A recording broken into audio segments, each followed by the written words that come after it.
Mon frère, ma soeur, sois le bienvenu en ces moments dans la présence du Papa Adonai, dans la présence du Roi des Rois, dans la présence du Papa qui nous donne d'être interconnectés au travers des réseaux, au travers de l'Internet qui a permis d'être créé pour le bonheur des chrétiens. Béni soit Papa Adonai et que la grâce et que la gloire lui reviennent pour toujours et que sa bonne main de béni t'accompagne dans tous tes projets. Mon frère, ma soeur, il y a 3 éléments importants dans la vie du chrétien qui constituent souvent un frein à son expansion, un frein à son épanouissement, un frein à son devenir. Et ces 3 éléments importants, le Père nous permet de les savoir, de les connaître ici, parce qu'il veut les broyer, parce qu'il veut les chasser, parce qu'il veut les nettoyer de nos vies, afin que nous puissions aller de l'avant, afin que nous puissions grandir et croître dans la foi et ne jamais baisser les bras. Et ces 3 choses importantes, mon frère, ma soeur, ce sont premièrement la peur, deuxièmement le doute et troisièmement la crainte. La peur et la crainte se ressemblent, mais la peur et la crainte sont 2 choses différentes. Oui, parce que la peur, c'est de la crainte à un degré plus élevé. C'est pourquoi, mon frère, ma soeur, écoutons très bien ici le Saint-Esprit. Laissons l'Esprit de Dieu chasser de nos cœurs la peur, le doute et la crainte, afin que nous puissions aller toujours de l'avant et grandir dans la foi au travers de sa parole. Qu'est-ce que le Saint-Esprit veut nous enseigner en ces instants, bien-aimés du Père? Laisse s'en aller la peur, le doute et la crainte. Tel est le thème de l'enseignement qu'elle nous accorde à toi comme à moi ici. Laisse s'en aller donc, laisse s'en aller, laisse s'en aller la peur, le doute et la crainte. Nous suivons l'Esprit Saint pas à pas dans les livres de Genèse au chapitre 4, du verset 4 et au verset 6. Genèse, mon frère, ma soeur, chapitre 4, verset 4 à 6. Nous lisons: Et Abel, de son côté, fit une des premiers-nés de son troupeau et de leur graisse. L'Éternel porta un regard favorable sur Abel et sur son offrande, mais il ne porta pas un regard favorable sur Caïn et sur son offrande. Caïn fut très irrité et son visage fut abattu. Et l'Éternel dit à Caïn: Pourquoi es-tu irrité? Et pourquoi ton visage est-il abattu? Question importante ici que le Père pose à Caïn. Écoute, mon frère, ma soeur, écoute très bien ce que Papa a à nous apprendre ici. Le Père connaît nos situations, le Père connaît les circonstances de ce que nous traversons au quotidien. Le Père t'entend et m'entend souvent dire: Ah, le Seigneur ne pense pas à moi. Ah, le Seigneur m'a oublié. Ah, le Seigneur ne songe pas à ma situation. Je traverse des difficultés, mais j'ai l'impression qu'il m'a oublié. Dieu n'oublie pas ses enfants. Dieu n'oublie pas sa création, non. Et c'est pourquoi il est important que nous comprenions ici la parole de vie que le Saint-Esprit nous accorde. Que veut-elle nous dire? Que veut-elle nous enseigner? Que veut-elle nous apprendre? Mon frère, ma soeur, c'est un passage que tu connais très bien. Mais remontons un peu dans le temps. Lorsque l'homme, le premier des hommes, Adam, a péché contre Papa, le Père lui avait dit: Tu ne mangeras pas de ce fruit défendu. Le jour où tu en mangeras, à coup sûr, tu mourras. Et je dis bien, l'homme a péché. Pourquoi? Parce que, mon frère, ma soeur, sois prudent, fais attention quand tu lis la parole de Papa. C'est une nourriture puissante qu'il faut prendre le temps de bien mastiquer avec l'aide de l'Esprit Saint, avec l'aide de Papa lui-même qui en est l'auteur dans sa grâce. L'homme a péché parce que quand la femme a mangé le fruit, leurs yeux ne se sont pas ouverts, mais c'est quand l'homme a croqué dans le fruit que leurs yeux se sont ouverts. Parce qu'au travers de l'action de l'homme, le cœur de Dieu a été offensé. car c'est à l'homme que le Père avait parlé. C'est l'homme qui portait la responsabilité de son foyer, de sa maison, de sa famille. Il portait la couronne du royaume de la terre sur sa tête. Et quand il a croqué dans le fruit, non pas sa femme avant lui, mais quand lui, à son tour, a croqué dedans, quand il a mordu dedans, leurs yeux à tous les deux se sont ouverts. Le cœur du Père a été peiné, le cœur de Dieu a été blessé. Et après avoir été chassé du jardin d'Éden, malgré sa colère, le Père a manifesté de l'amour en tissant de ses propres mains des habits en peau d'animaux et en habillant l'homme et la femme.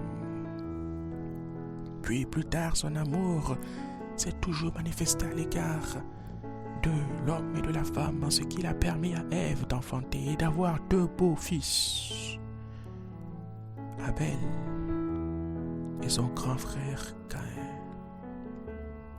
Mais il est survenu une chose surprenante, un élément intéressant, bien-aimé du Père, c'est que le mal était déjà en train de se répandre sur la terre. Et en ce temps où les hommes n'étaient pas assez nombreux, le mal avait saisi le cœur de quelqu'un qui s'appelait ici Caïn. Mais malgré le fait que Caïn fonctionnait d'une manière qui ne glorifiait pas le cœur de Dieu, malgré le fait que Caïn agissait d'une manière qui ne plaisait pas au Père Tout-Puissant, Dieu s'intéressait à Caïn. Dieu cherchait l'amitié de Caïn. Dieu cherchait à ramener Caïn dans le droit chemin. Dieu cherchait à ramener Caïn dans le droit sentier. Alors, mon frère, ma soeur, montre-moi sur cette terre la colère d'un homme qui, en même temps, manifeste de l'amour à l'égard de celui qui l'a offensé. Il n'y en a pas. Malgré que Caïn sentait le péché, malgré que Caïn sentait les voies détournées, le cœur qui ne plaisait pas à Dieu, le Père se rapprochait de Caïn. Le Père cherchait Caïn. Le Père parlait à Caïn, au point même de lui demander: mais Caïn, pourquoi es-tu irrité? Pourquoi ton visage est-il abattu? Montre-moi un amour si grand sur cette terre qui puisse exister à ton égard. Il n'y en a pas. Alors fais attention à tes pensées. Commence à chasser loin de ton cœur la peur. Commence à chasser loin de ton cœur le doute. Commence à chasser loin de ton cœur la crainte. N'aie pas peur, parce que ton Dieu pense à toi. N'aie pas peur, parce que ton Dieu est avec toi. Ne doute pas de lui, parce que sa main est sur toi. Et ne laisse aucune crainte venir empoisonner ta relation avec lui.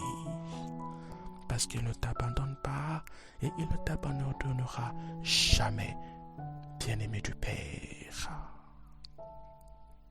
C'est pourquoi le Père, ce Père constant qui ne change pas et qui ne varie pas, à des milliers d'années après, envoya son propre Fils unique, Jésus-Christ de Nazareth, afin que ce dernier donne sa vie pour que toi, aujourd'hui, tu sois sauvé. Si malgré tout, tu continues de douter de Dieu, c'est que tu refuses de croire en sa parole. Si malgré tout tu continues d'avoir peur du diable, c'est que tu refuses de croire à la parole de Papa Adonai. Écoute-moi très bien, mon frère, ma soeur. De qui as-tu peur? As-tu peur du diable? Écoute-moi bien. Le diable est un artificier. Oui, le diable est un comédien. Ce que Satan cherche toujours à créer, ce sont des diversions. Il crée des événements par-ci, il crée des situations par-là, il amène des choses sur la terre, des nouvelles par-ci, des nouvelles par-là, afin de détourner détourner l'attention des chrétiens. Il amène le mensonge. C'est pourquoi le Père dit que le diable est le père de mensonges, afin de te faire croire que dans ta situation, que dans ta difficulté, que ton Dieu t'a oublié, que ton Dieu n'est plus avec toi, que ton Dieu t'a rejeté, que ton Dieu ne pense pas à ta situation. Mais cela n'est pas vrai. Ton Père t'aime, ton Dieu t'aime, ton Dieu prend soin de toi au quotidien, chaque jour, chaque soir, à chaque fois que le soleil se lève ou se couche. Ton Dieu vient et il cherche à savoir si tu vas bien. Ton Dieu vient et il cherche à prendre des nouvelles de ton état de santé. Ton Dieu vient et il cherche à se rassurer que tu te portes à merveille. Ton Dieu vient et il cherche toujours à entrer en connexion avec toi. Aujourd'hui, plus qu'hier et plus qu'il l'a fait avec Caïn. C'est pourquoi Dieu a dit à l'homme, à Adam quand il a péché, puisque tu as péché, tu vas maintenant aller chercher à travailler. Tu vas travailler maintenant. Tu vas travailler la terre pour qu'elle te nourrisse. Tu vas tirer d'elle à la sueur de ton front ta nourriture. Mais plus tard, le Père a dit au travers de son Fils, Jésus-Christ, ne t'inquiète pas de ce dont tu vas manger. Ne t'inquiète pas de ce dont tu vas te vêtir, parce que moi, Dieu, je pourvoirai. En quelque sorte, Papa a inversé les pôles. Au travers du Seigneur Jésus-Christ, il t'a ramené en une certaine manière dans Éden. Maintenant, il t'appartient à toi de croire en cet Éden spirituel dans lequel le Père t'a placé au travers du sacrifice de son Fils Jésus-Christ.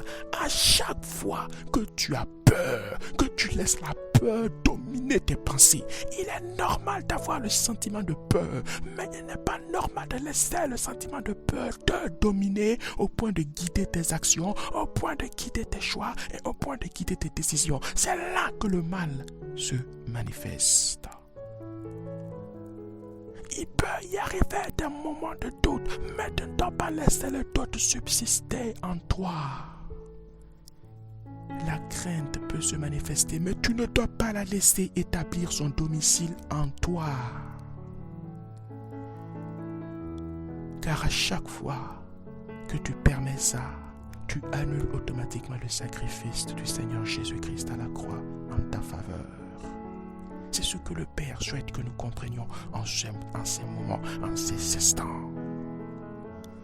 La parole est vivante, bien-aimé du Père. La parole est puissante. Mon ami, écoute très bien. Par moments, nous lisons la parole sans faire attention. Écoute-moi, mon frère, écoute-moi, ma soeur. Écoutons le Saint-Esprit. La parole est comme un très bon repas qui a été préparé par une femme aimante. Une femme qui aime son mari, qui passe toute sa journée à préparer un plat magnifique, en espérant que son mari, rentré le soir, se réjouisse autour de la table. Et quand le mari arrive le soir du service, et que la femme aimante dresse le repas, le mari se saisit du plat, il prend sa cuillère, il enfourche, il racle le plat, il le met dans sa bouche, il ne prend pas le temps de le manger, il le mâche une fois, deux fois, simplement il l'avale. Puis, il se lève et il s'en va. Il ne prend pas le temps de mastiquer ce bon repas que sa femme lui a préparé. Il ne prend pas le temps d'en tirer toute la saveur, tous les délices de ces heures d'effort que sa femme aimante a passé derrière le fourneau. Parce qu'il veut courir pour aller regarder le match de football après qui va bientôt commencer. Parce qu'il veut courir pour rejoindre ses camarades avec qui discuter. Parce qu'il est pressé de terminer son dossier sur son ordinateur avant d'aller se coucher. Et bien souvent, c'est ce que nous faisons avec la parole du Père.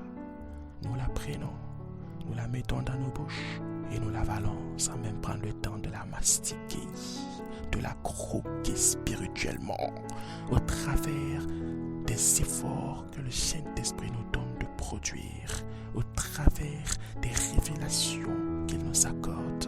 Car lorsque nous prenons le temps de mâcher la parole de vie, le Saint-Esprit vient infuser et diffuser toute la saveur, tous les délices de cette parole-là en nous, dans nos cœurs, dans nos corps, dans nos vies, dans nos vaisseaux sanguins, dans nos travaux, dans nos activités, dans nos projets.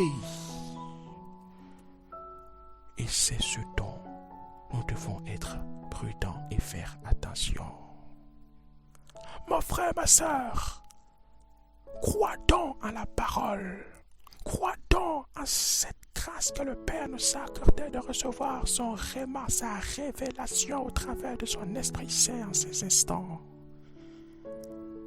Le Père ne te demande même pas de fournir des efforts, simplement croire. Croire qui est même plus facile que d'aller se coucher pour dormir. Croire qui est simplement même à la portée des tout petits enfants. Croyons la parole, simplement croyons-la. Et laissons partir loin de nous la peur, le doute et la crainte. Voici ce que Papa Adonai souhaitait nous donner en ces instants. Voici ce que le Père souhaitait nous accorder en ce moment, afin que nous soyons spirituellement édifiés. Parce que la volonté d'un Père, c'est que ses enfants soient toujours heureux, n'oublie jamais ça. Parce que la volonté d'un Père, c'est que ses fils et que ses filles se réjouissent autour toujours de sa table, n'oublie jamais ça. Chaque jour que tu vas dans la présence de Dieu pour le prier, tu réjouis son cœur, n'oublie jamais ça. Car c'est comme un enfant qui se rapproche de son papa. C'est comme un enfant, une fille ou un fils qui vient auprès de son père pour causer avec lui. C'est ça la prière et tu réjouis son cœur, n'oublie jamais ça.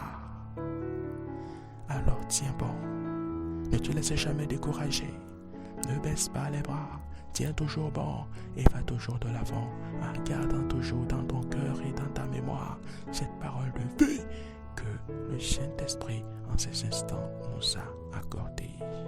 Que le Père te bénisse, bien-aimé du Père, que le Père te soutienne et te fortifie toujours dans ta marche quotidienne avec lui et que l'Esprit Saint demeure pour toujours ton guide.